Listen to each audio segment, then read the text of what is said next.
Shalom. First and foremost, I'd like to give all praise, glory, and honors to Yahweh, Bahashim, Yahushai, Bahashim, Harakah, Kodash. Double honors to the apostles of Great Millstone who rule well. Peace and salutations unto the elect of the nation of Israel. This is your brother Ayash Gabar from the GMS Virginia camp coming at you with another lesson that I pray that you find edifying through the spirit and power of Yahweh, Bahashim, Yahushai. And of course, other brothers have been going into this specific topic up in Indiana. And, I just want to add,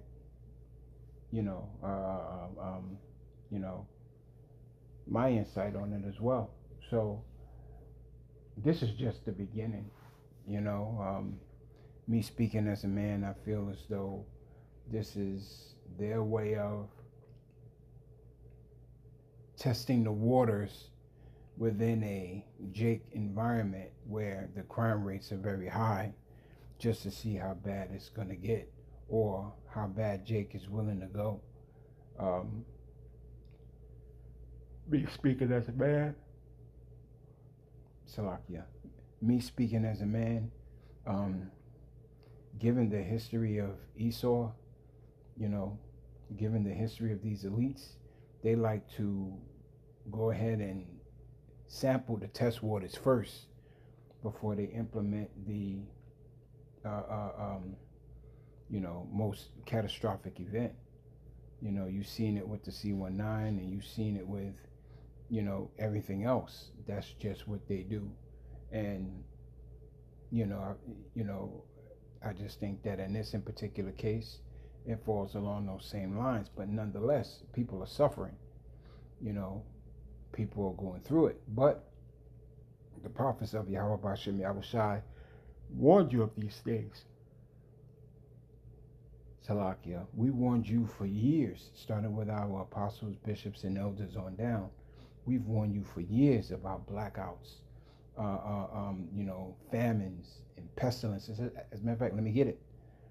The book of 2nd Esdras, chapter 16 and verse 19. Behold, famine and plague, tribulation and anguish are sent as scourges for a moment. So when you look at, hold on 1 second. I wasn't planning on doing this really, but let me see if I can get a few definitions because,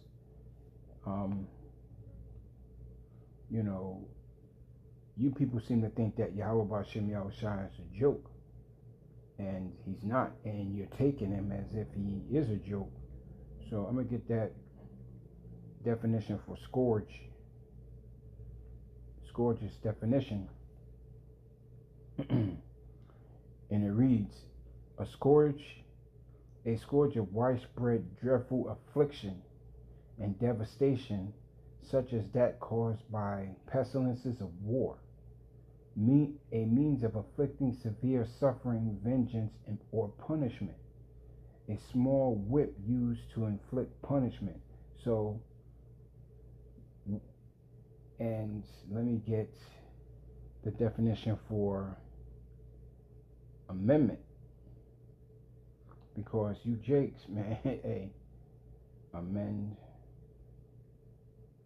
amendment definition.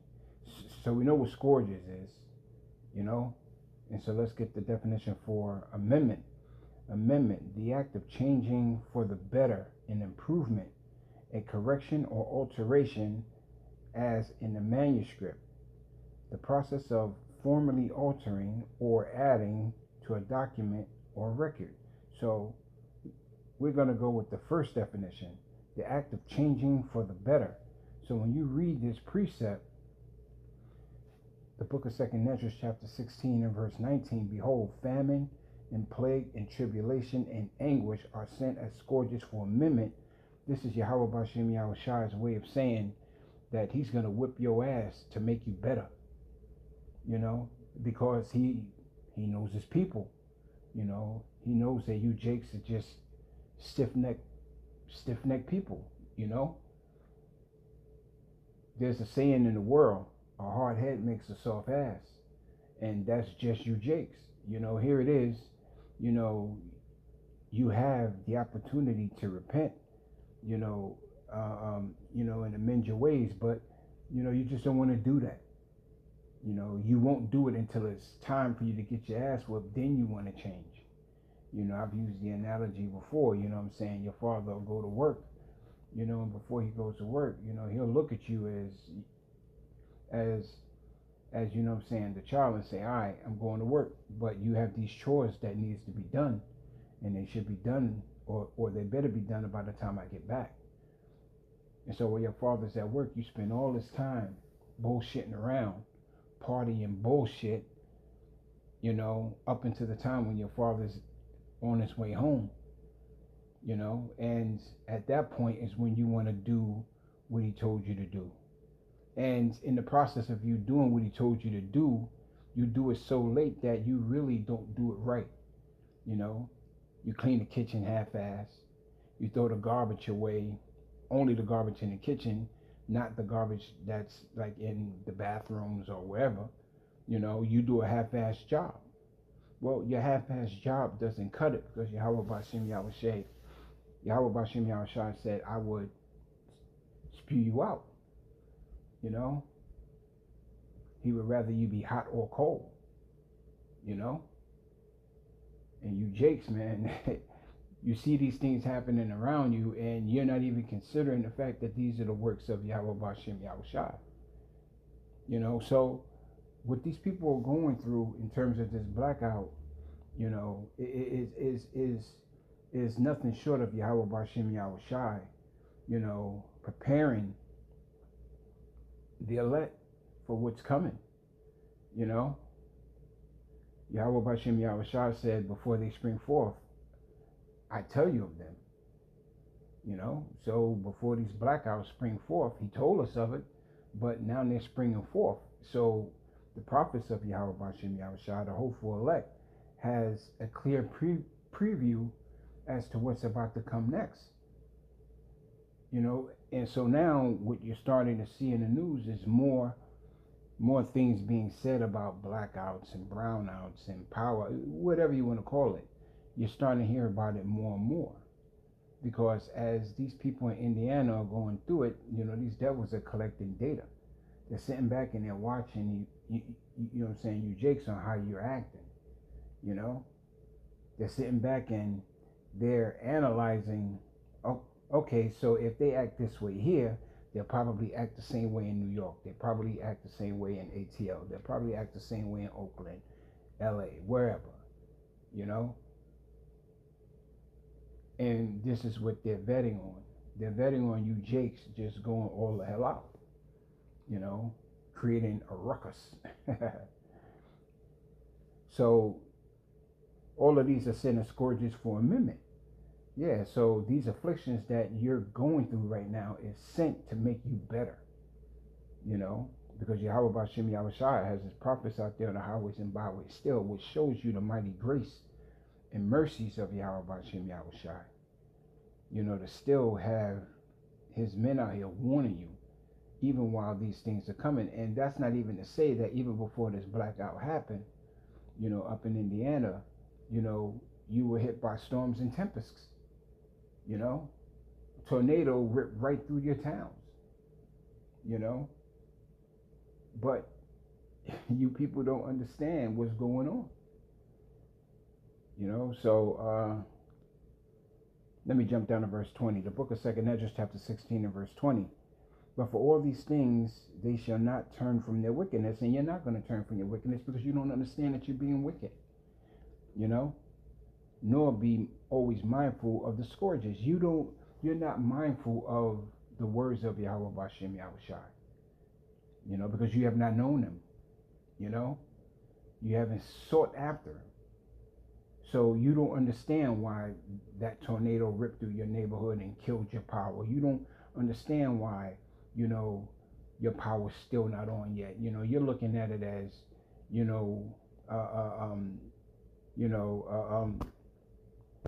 Esau Edom isn't helping you, but that's all through Yahweh Shem Yahushua. And you don't understand that. It's the Lord that's bringing in evil. It's the Lord that's sanctioning it. you know. So there's an article here out of the Daily Mail. I'm not going to read the whole thing, but now they're talking about a nationwide blackout that can last months.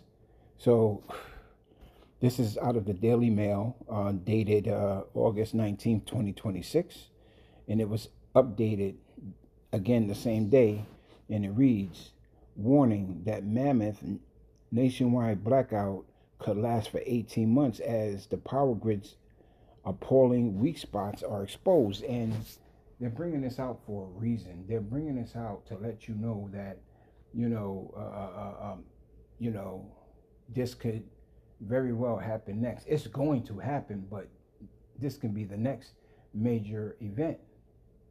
You know, this can be the next thing that, you know, Babylon the Great is going to have to face. So, going into the article just a little bit, I'm not going to read the whole thing, but it reads the United States is at a risk of a nationwide blackout that can last 18 months, according to the former chairman of the Federal Energy Regulatory Commission, Joan Willinghoff, became aware of the alleged I can never pronounce this word, vulnerability after a shooting at a Pacific Gas and Electric company in San Jose substation, according to the New York Times Magazine. And I call bullshit. So here's the thing. They've told the people for decades that if one of these stations go out, or, you know, if they lose this, that, or the other, you know, it's going to take anywhere from 12 to 18 months in order to get replacement parts from China. Well, if you know that that's the case, why haven't you put orders in ahead of time to get these items here, so that if these events do happen, you at least have them on hand, and the people don't have to wait 18 months for these said items to be built? You see, you people don't think about things like that. You know, you sit back and you say, okay, it's going to take 18 months, but not realizing that, you know, you could have ordered these things 10 years ago because you probably first heard about these things going out almost 10 years ago. And you mean to say that over the past 10 years, you couldn't have gotten, you know, a few of these transformers in, or a few of whatever from China in? You know what I'm saying? And this was way before any war was being talked about. You know what I'm saying? You people don't consider the fact, well, and when I say you people, I'm referring to you Jakes. You Jakes don't consider how wicked things are being done as a setup, you know, to you know, bring about this MOTB. You know, this devil would rather have you desolate, destitute, you know, than to help you in any shape, form, or fashion. And he's so wicked that he's willing to do it to his own people. So if he's willing to be this wicked to his own people, to whom will he be good?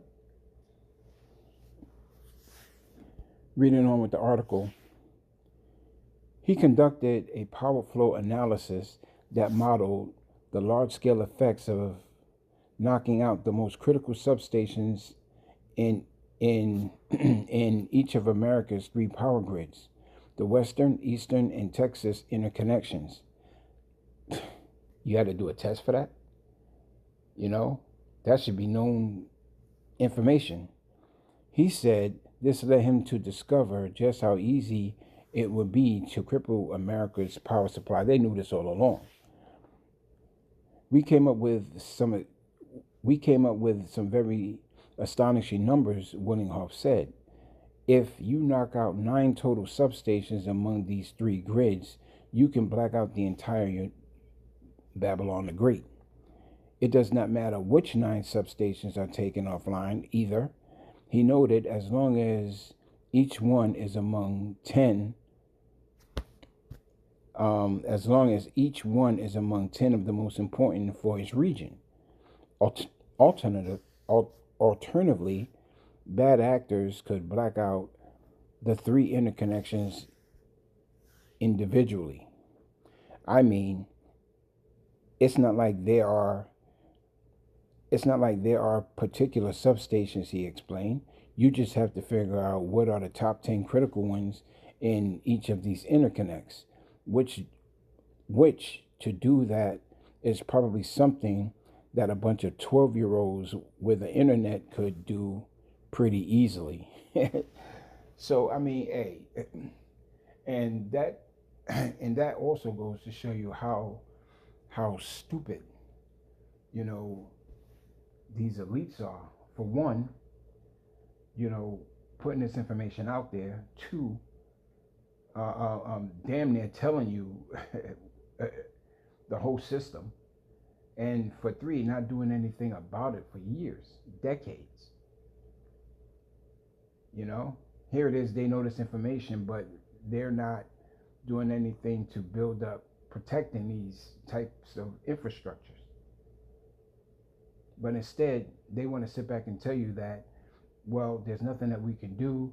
This could be the next thing that can happen, and you're just going to have to deal with it for 18 months, possibly. You know, so hey, you know, Yahweh Bashim Yahushua is one of you jakes.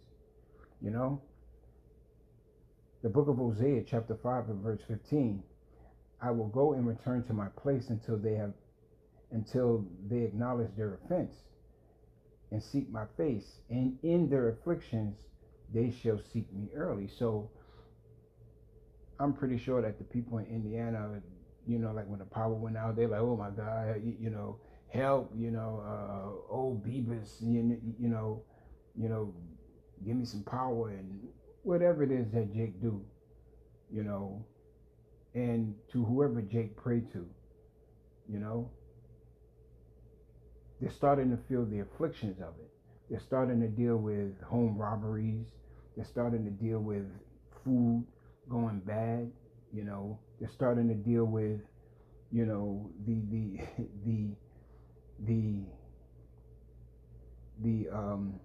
you know, the agonies of night. The agonies of night. You know what I'm saying? To open up your window and see no light. You know, to go to bed not knowing who's standing over you because they somehow got into your fucking house and you just didn't know it. Jake's living in fear right now up there, especially you women. You women are, man, Isaiah 4:1 is going to hit big. And when it hit big, is, you know, a lot of you women aren't going to be chosen. Because even in that, you know, you women just don't even know how to conduct yourselves as women. You know, the hardest fucking thing for you women to do is just learn how to shut the fuck up. You can't do that.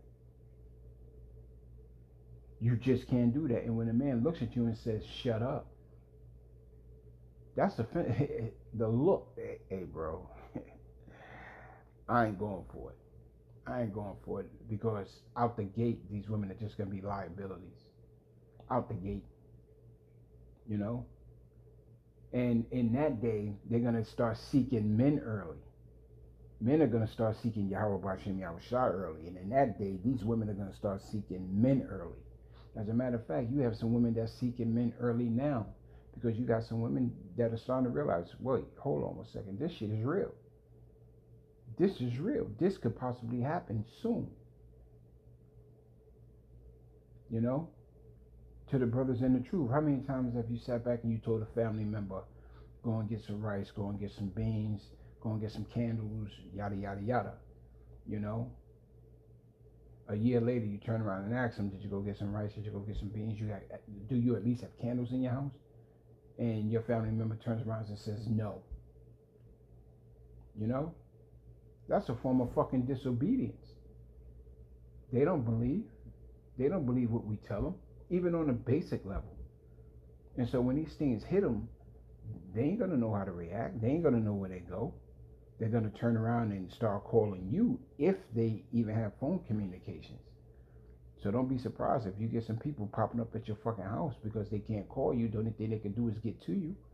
The gas stations ain't gonna be running, so they might just be able to get to you one way and not enough gas to get the fuck back home. It's about to get crazy out here, and these people just don't even know, especially if they're talking about the power grid going down. And they've been talking about it for a while now. But now we're in that time where, hey, this shit can go down at any time. You know? Because these are the same plagues that, you know, hey, ancient Egypt went through. These are the same plagues. So I'm gonna read this last paragraph in this article. All you have to do is look at a map of the grid and figure out where the most of the wires go into the substations. That's the critical substation. So these fucking people are so stupid that they got maps where you can actually look at where most of the wires go into. How fucking dumb is that? Hey man, there's no wisdom in teaming at all. The book of Exodus, chapter 10 and verse 21. And Yahweh Bashim Yahushai said unto Moses, stretch out thine hand towards the heaven, that there may be darkness over the land of Egypt, even darkness which may be felt. That's a thick darkness. That's darkness. So even in that darkness, Jake's going to start seeing, I can't pronounce this word for shit, you know, Aborigine, not Aborigines, but, you know, things moving in the dark. That's darker than the darkness. You know what I'm saying? Exodus 10 and 22. And Moses stretched forth his hand towards heaven, and there was a thick darkness in all the land of Egypt 3 days. They saw not one another, neither rose any from his place for 3 days. But all the children of Israel had light in their dwellings. So, you know, and this is what we believe. You know, we believe that, you know, Yahweh Bashim Yahushai knows how to save, you know, the righteous, you know. So while you, Jake's, going through whatever it is that you're going through during the blackout, you know, the elect will have power, you know, in their dwellings. You know, the elect of Yahweh Bashim Yahushua can very well have power in their dwellings, where, you know, it's not even affecting us. And Lord's will, I'm one of those men that is counted worthy to be the elect, or of the elect, you know. But you other people, man, hey, look, you put Yahweh Bashim Yahushua in a box, and that box prevents you from having the faith to believe that, you know, he can do anything that he wants to do, you know.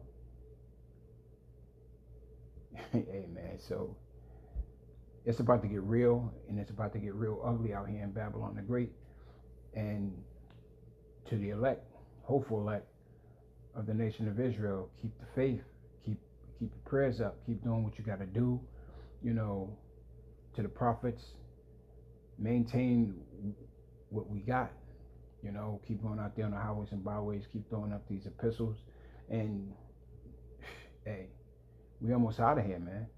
You know, now ain't the time to get weak. Now ain't the time to, you know, now ain't the time to pull away from the plow. We know what we signed up for. And if you don't know what you signed up for, you need to figure it out real fucking quick. You know? And so with that, I'd like to give all praise, glory, and honors to Yahweh, Bahashim, Yahushai, Bahashim, Harakar Kodash. Double honors to the apostles of Great Millstone who rule well. Peace and salutations unto the elect of the nation of Israel. Shalom.